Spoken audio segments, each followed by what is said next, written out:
ಒಂದಿಂಚು ಭೂಮಿಯನ್ನು ಕೊಡಬೇಡಿ, ನಿಮ್ಮೊಂದಿಗೆ ನಾನಿದ್ದೇನೆ. ರೈತರಿಗೆ ಧೈರ್ಯ ತುಂಬಿದ ಕೇಂದ್ರ ಸಚಿವ ಎಚ್.ಡಿ. ಕುಮಾರಸ್ವಾಮಿ. ಬಿಡದಿ ಟೌನ್ಶಿಪ್ಗೆ ರೈತರು ಹೆದರುವ ಅಗತ್ಯವಿಲ್ಲ.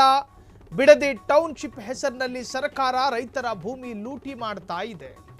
ಒಂದಿಂಚು ಜಾಗವನ್ನು ಕೂಡ ಕೊಡೋದಕ್ಕೆ ಹೋಗಬೇಡಿ, ನಿಮ್ಮ ಬೆನ್ನ ಹಿಂದೆ ನಾನು ನಿಂತ್ಕೊತೀನಿ. ಯಾರು ಹೇಳಿದ್ದು? Central minister HD. Kumaraswamy. Bidadi township ಯೋಜನೆ ಅಂಗವಾಗಿ ಅನೇಕ ರೈತರ ಭೂಮಿ ಸ್ವಾಧೀನಪಡಿಸಿಕೊಳ್ಳೋ ಸಾಧ್ಯತೆಗಳಿದ್ದಾವೆ. ಯಾರು ಕೂಡ ಆ ತರಹ ಭೂಮಿ ಕೊಡುವ ಅವಶ್ಯಕತೆ ಇಲ್ಲ. ನಿಮ್ಮ ಹಿಂದೆ ನಾನಿದ್ದೇನೆ, ನೀವು ಯಾರು ಹೆದರಬೇಡಿ. ಡಿ.ಕೆ. ಶಿವಕುಮಾರ್ ಉಪಮುಖ್ಯಮಂತ್ರಿಯವರ ಟೌನ್ಶಿಪ್ ಯೋಜನೆ ಅಂಗವಾಗಿ ಸರ್ಕಾರದ ಮಹತ್ವಾಕಾಂಕ್ಷೆಯ ಬಿಡದಿ ಟೌನ್ಶಿಪ್ಗೆ ರೈತರ ವಿರೋಧ ಇದೆ. ಕಳೆದ 2 ತಿಂಗಳಿನಿಂದ ಅಹೋರಾತ್ರಿ ಧರಣಿ ನಡೆಸುತ್ತಿದ್ದಾರೆ.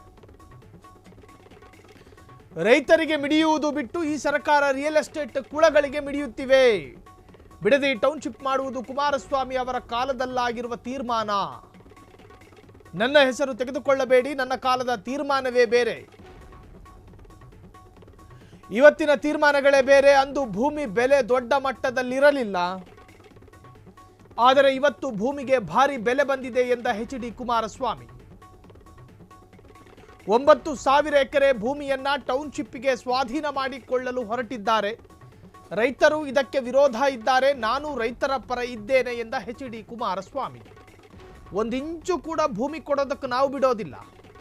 ನೀವ್ಯಾರು ಕೊಡೋದಕ್ಕೆ ಹೋಗಬೇಡಿ, ನಿಮ್ಮೊಂದಿಗೆ ನಾನಿದ್ದೀನಿ. ನೀವು ಧೈರ್ಯವಾಗಿರಿ. ಟೌನ್ಶಿಪ್ ಯೋಜನೆ ಅಂಗವಾಗಿ ನಿಮ್ಮ ಭೂಮಿಯನ್ನು ಸ್ವಾಧೀನಪಡಿಸಿಕೊಳ್ಳೋ ಸಾಧ್ಯತೆಗಳಿದ್ದಾವೆ. ನೀವ್ಯಾರು ಹೆದರೋ ಅವಶ್ಯಕತೆ ಇಲ್ಲ. ಪರೋಕ್ಷವಾಗಿ ಡಿ.ಕೆ. ಶಿವಕುಮಾರ್ ವಿರುದ್ಧ ಸಮರ ಸಾರಿರುವ central minister HD. Kumaraswamy. Township ಯೋಜನೆ ನಿಮಗೆಲ್ಲ ಗೊತ್ತೇ ಇದೆ. ಹಠಕ್ಕೆ ಬಿದ್ದವರ ಹಾಗೆ ಡಿ.ಕೆ. ಶಿವಕುಮಾರ್ ಅವರು ಟೌನ್ಶಿಪ್ ಯೋಜನೆಯನ್ನು ಮಾಡಿಯೇ ತೀರ್ತೇನೆ ಅನ್ನುವಂಥ ಇರಾದೆಗೆ ಬಿದ್ದಿದ್ದಾರೆ. ಸೊ ಡಿ.ಕೆ. ಶಿವಕುಮಾರ್ ಅವರ ನಿರ್ಧಾರಕ್ಕೆ ವಿರುದ್ಧವಾಗಿ ಈಗ ಕುಮಾರಸ್ವಾಮಿ ಸೆಟೆದು ನಿಂತಿರುವಂತಹದ್ದು. ನನ್ನ ಅಧಿಕಾರಾವಧಿಯಲ್ಲಿ ತೆಗೆದುಕೊಂಡಿರ್ತಕ್ಕಂತಹ ಯೋಜನೆಯ ತೀರ್ಮಾನ ಅದು ಅಂತೇಳಿ ಡಿ.ಕೆ. ಶಿವಕುಮಾರ್ ಪದೇ ಪದೇ ಹೇಳೋದು ಬೇಡ. ನನ್ನ ತೀರ್ಮಾನಗಳೇ ಬೇರೆ ಇದ್ದವು, ನೀವು ತೆಗೆದುಕೊಂಡಿರುವಂತಹ ತೀರ್ಮಾನನೇ ಬೇರೆ. ನನ್ನ ತೀರ್ಮಾನಕ್ಕೂ ನಿಮ್ಮ ತೀರ್ಮಾನಕ್ಕೂ ವ್ಯತ್ಯಾಸಗಳಿದ್ದಾವೆ. ನನ್ನ ಹೆಸರು ಸುಮ್ಮನೆ ತೆಗೆದು ಮೈಲೇಜ್ ಗಿಟ್ಟಿಸ್ಕೋಬೇಡಿ ಅಂತ ಹೇಳಿದ್ರು ಡಿ.ಕೆ. ಯಾರು? ಕುಮಾರಸ್ವಾಮಿ. ಒಂದಿಂಚು ಜಾಗವನ್ನು ಕೂಡ ಬಿಡೋದಕ್ಕೆ ಹೋಗಬೇಡಿ. ರೈತರಿಗೆ ನಾನು ನೇರವಾಗಿ ಹೇಳ್ತಾ ಇದ್ದೀನಿ, ನಿಮ್ಮ ಹಿಂದೆ ನಾನಿದ್ದೀನಿ, ನಾನು ಧೈರ್ಯ. ನಿಮಗೆ ಒಂದಿಂಚು ಭೂಮಿ ಕೊಡಬೇಡಿ, ನಿಮ್ಮೊಂದಿಗೆ ನಾನಿದ್ದೇನೆ. ರೈತರಿಗೆ ಧೈರ್ಯ ತುಂಬಿದ ಕೇಂದ್ರ ಸಚಿವ ಎಚ್.ಡಿ. ಕುಮಾರಸ್ವಾಮಿ. ಬಿಡದಿ ಟೌನ್ಶಿಪ್ಗೆ ರೈತರು ಹೆದರುವ ಅಗತ್ಯ ಇಲ್ಲ. ಬಿಡದಿ ಟೌನ್ಶಿಪ್ ಹೆಸರಿನಲ್ಲಿ ಸರ್ಕಾರ ರೈತರ ಭೂಮಿ ಲೂಟಿ ಮಾಡ್ತಾ ಇದೆ. ಸೊ ಯಾರೂ ಕೂಡ 1 ಇಂಚು ಭೂಮಿ ಕೊಡಬೇಡಿ, ನೀವು ಯಾರೂ ಹೆದರುವ ಅಗತ್ಯ ಇಲ್ಲ. ಸರ್ಕಾರದ ಮಹತ್ವಾಕಾಂಕ್ಷೆಯ ಬಿಡದಿ ಟೌನ್ಶಿಪ್ಗೆ ರೈತರಿಂದ ಭಾರಿ ವಿರೋಧ. ಕಳೆದ 2 ತಿಂಗಳಿನಿಂದ ಅಹೋರಾತ್ರಿ ಧರಣಿ ನಡೆಸುತ್ತಿರುವಂತಹ ರೈತರಿಗೆ ಮಿಡಿಯುವುದು ಬಿಟ್ಟು ಈ ಸರ್ಕಾರ ರಿಯಲ್ ಎಸ್ಟೇಟ್ ಕುಳಗಳಿಗೆ ಮಿಡಿಯುತ್ತಾ ಇದೆ. ಬಿಡದಿ ಟೌನ್ಶಿಪ್ ಮಾಡುವುದು ಕುಮಾರಸ್ವಾಮಿ ಅವರ ಕಾಲದಲ್ಲಾಗಿರ್ತಕ್ಕಂತಹ ತೀರ್ಮಾನ. ನನ್ನ ಹೆಸರು ತೆಗೆದುಕೊಳ್ಳಬೇಡಿ, ನನ್ನ ಕಾಲದ ತೀರ್ಮಾನವೇ ಬೇರೆ, ನಿಮ್ಮ ತೀರ್ಮಾನವೇ ಬೇರೆ.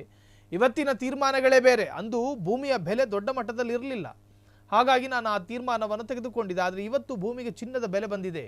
9,000 ಎಕರೆ ಭೂಮಿಯನ್ನು ಟೌನ್ಶಿಪ್ಗೆ ಸ್ವಾಧೀನಪಡಿಸಿಕೊಳ್ಳಲು ಹೊರಟಿದ್ದಾರೆ. ರೈತರು ಇದಕ್ಕೆ ವಿರೋಧ ಇದ್ದಾರೆ. ನಾನು ರೈತರ ಪರವಾಗಿ ನಿಂತಿದ್ದೇನೆ ಅಂತ ಹೇಳಿ ಕೇಂದ್ರ ಸಚಿವ ಎಚ್.ಡಿ. ಕುಮಾರಸ್ವಾಮಿ ಒಟ್ಟಾರೆ ಡಿ.ಕೆ. ಶಿವಕುಮಾರ್ ಅವರ ನೂತನ ಯೋಜನೆಯ ವಿರುದ್ಧ ಆಕ್ರೋಶವನ್ನು ವ್ಯಕ್ತಪಡಿಸುತ್ತಿದ್ದಾರೆ. ಕ್ಷಣ ಕ್ಷಣದ ಸುದ್ದಿಗಳಿಗಾಗಿ ಫ್ರೀಡಂ ಟಿವಿ ಸಬ್ಸ್ಕ್ರೈಬ್ ಮಾಡಿ, ಲೈಕ್ ಮಾಡಿ ಹಾಗೂ ಫಾಲೋ ಮಾಡಿ. ಹೊಸ ಸುದ್ದಿಗಳ ನೋಟಿಫಿಕೇಶನ್ಗಾಗಿ ಬೆಲ್ ಐಕಾನ್ ಮೇಲೆ ಕ್ಲಿಕ್ ಮಾಡಿ.